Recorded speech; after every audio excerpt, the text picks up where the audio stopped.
8, the honourable member for Nanaimo Ladysmith. Thank you, Mr. Speaker. I am standing once again in this House to talk about the imperative for federal action to deal with abandoned vessels because of fishermen falling out, being forced out of the commercial fishing fleet, because fiberglass is reaching the end of its lifetime, because climate change is creating different types of storms. All coasts of Canada are littered with abandoned vessels, and for 15 years it's been clear that there is a jurisdictional hole which no government has been able to fill, and as a result it's fallen to coastal communities who have had to try to jerry-rig a solution. My predecessor, Jean Crowder, as the member for Nanaimo Cowichan, had legislation in this House that was supported by who is now the government, by the Liberal Party, when they were the third party. And so we had real optimism that in this Parliament, this session of Parliament, we would find legislative solutions for abandoned vessels. I think back to my start when I was first elected chair of Islands Trust Council, which is a regional government in the Salish Sea charged with a mandate of preservation and protection. We were approached by ratepayers on Parker Island, just off Galliano Island in the Salish Sea. They had been trying for 10 years to get a government department to say, yes, we will help you with this wrecked barge from the early 80s that had been sitting on their shore for 10 years. And every department gave them the runaround. They said, oh, talk to navigation, talk to environment, talk to land management, talk to the Coast Guard. And they were at the end of their ropes. So on behalf of Islands Trust Council, I went to the Association of Vancouver Island Coastal Communities Conference, and there were 5 other resolutions, not just from Islands Trust Council, but local governments from all over British Columbia, the Sunshine Coast and Vancouver Island area, all were facing the very same problem, and we were all at the end of our ropes. So we were able to bring together solutions to say, let's get together and design what would be a good fit. We looked to Washington State, which has had a very successful abandoned vessel program operating since the early part of this century, lots of working experience. And we passed resolutions, AVICC did, then the Union of BC Municipalities. It became a big election issue in my riding, because when you've got a huge 100-foot hulking boat that in fact the federal government towed into your harbour, you know you want to vote on this basis. You're looking for an MP that will take the imperative to act to Ottawa. And so I was so honored to be elected to do this work.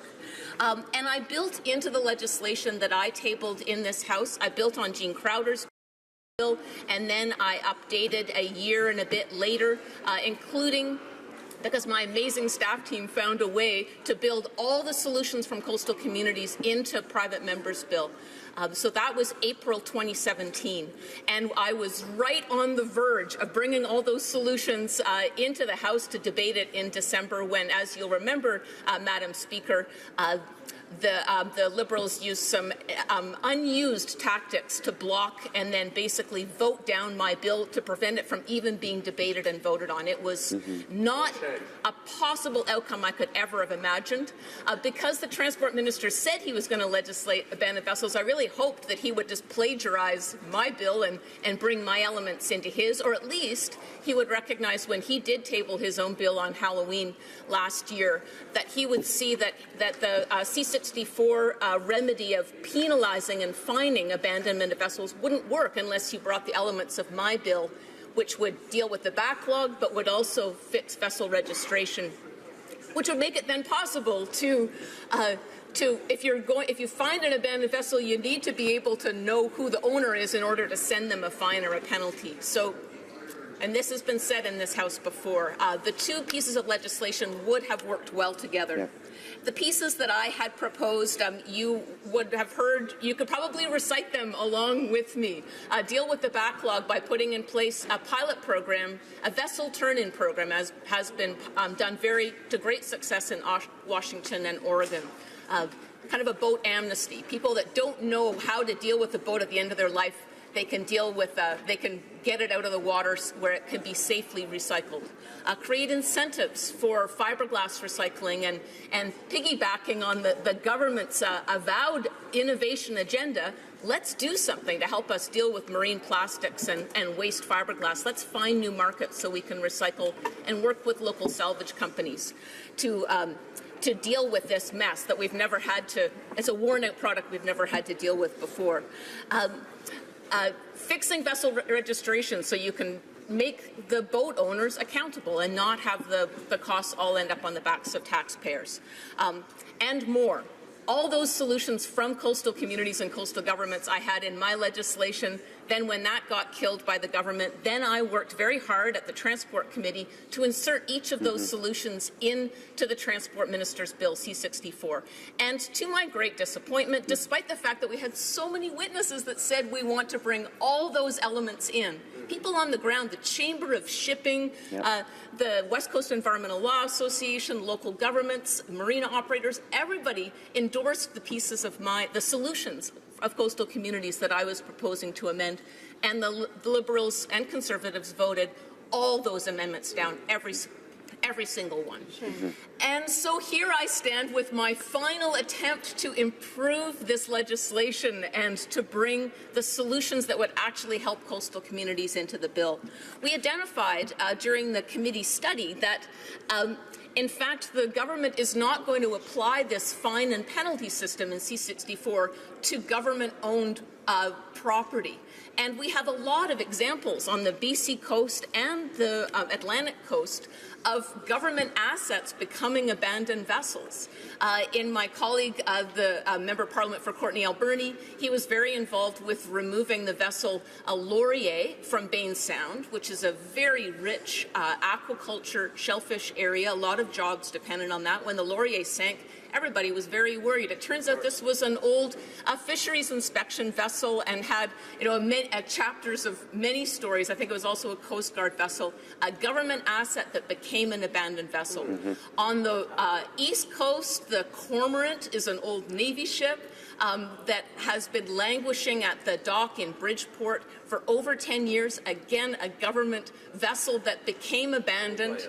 And famously in BC, a lot of my British Columbia colleagues will have seen there's an old wrecked BC Ferries vessel still with the logo on the side, and it is a disaster. I mean, it looks like a ghost ship. And we've got Coast Guard vessels, Navy vessels, a whole gamut.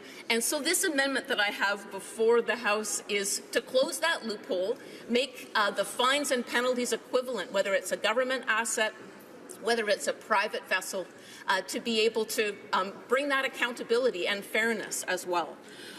And so I urge members all sides of the House, from a fairness perspective, from an environmental perspective, this is our last chance to try to attempt to improve and fix the Transport Minister's bill, which we do take pride in the fact that this is legislation that's going to be voted on in the final days of this Parliament. It's because of the tenacity and the pressure of the Nanaimo Port Authority, the Mayor of Ladysmith, John Elliott, the Seminas First Nation Chief. There have been a lot of cooperation that have led to some successes and have really got this on center stage. And so I've been pleased to see the pan-partisan support for solutions on abandoned vessels. I, of course, remain discouraged that some of the solutions that have been proposed by coastal communities that would have dealt with the backlog, that would have worked with salvage companies to create jobs and innovate and recycle, none of those elements have any presence in the Transport Minister's bill. And so there still is a lot of work for us to do as a country to get this problem off the backs of coastal communities. And voting yes to my report stage amendment to remove the clause that exempts the government from the same penalties that it's putting on private boaters would be the one thing we can do in these final hours of this Parliament. So for the sake of coastal communities, for small businesses, for tourism, for the coastal environment, I urge my colleagues to vote yes. Thank you, Madam Speaker. Questions and comments? Questions et commentaires? L'honorable député de The Honourable Member for Salaberry-sur-Roi. Thank you, Madam Speaker, and I'd like to thank my colleague from Nanaimo, Ladysmith, to have worked full out over the past 3 years to make sure that all shipwrecks Canada-wide be managed in a far more respectful way, respectful for the environment and for Canadians, and that the government bring in measures, really serious measures, to make sure we have the resources so that we can work at recycling materials and that we can identify shipwrecks and manage all these shipwrecks on Canada's coasts. And the bill has to be effective, not just fine words. But there still is work to be done, and her amendment would make Section 5, would have Section 5 withdrawn, so that the bill can really target its objectives, which is to manage shipwrecks. The honourable member. Thank you, Madam Speaker, and thanks to my colleague who has been fighting to have the Catherine Spirit removed from her drinking water lake in her riding since the previous Parliament. It's now 6 years at least, I think. 7 years, my goodness. We are tenacious. New Democrats are tenacious on this subject. We have, at the Transport Committee, we heard testimony that making government vessels subject to the same legislation that is meant to deal with private abandoned vessels would be really important. In fact, the manager of the Washington State Program for Abandoned Vessels, he said, we do deal with larger vessels ourselves in Washington State. Just a couple of years ago, we removed a 170-foot previous military tug. He said, we've actually done a couple of old Canadian Coast Guard vessels purchased by someone in Washington State several years ago, end quote. So one of the amendments that we proposed in committee that was voted down was to have the government take some responsibility when it's selling off a government asset to make sure that the person purchasing it has the means to look after the vessel until the end of its life. That was also voted down by the Conservatives and Liberals at committee, although we had strong witness testimony saying that we should take that route. So this is our last opportunity to agree with my amendment to close the loophole that would make government vessels also subject to Bill C-64 to deal with abandoned vessels. Questions and comments? Questions et commentaires? L'honorable député de Salaberry-sur. The honourable member for Salaberry-sur-Roi. Thank you, Madam Speaker. And I'm pleased to rise again to say that my colleague demanded that the bill require of the Minister of Transport to intervene and assume responsibility for these shipwrecks, as there are thousands of shipwrecks and abandoned ships throughout Canada. It's a real risk in terms of pollution for coastal communities.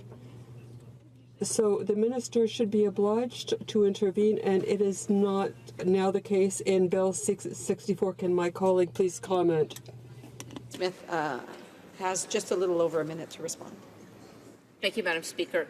The basic structure of my predecessor, Jean Crowder, former MP, her legislation asked that the Coast Guard be named the receiver of wrecks. That was supported by the Liberals when they were the third party in the previous Parliament. They voted down that amendment that I moved with both my legislation and then also the amendment at committee.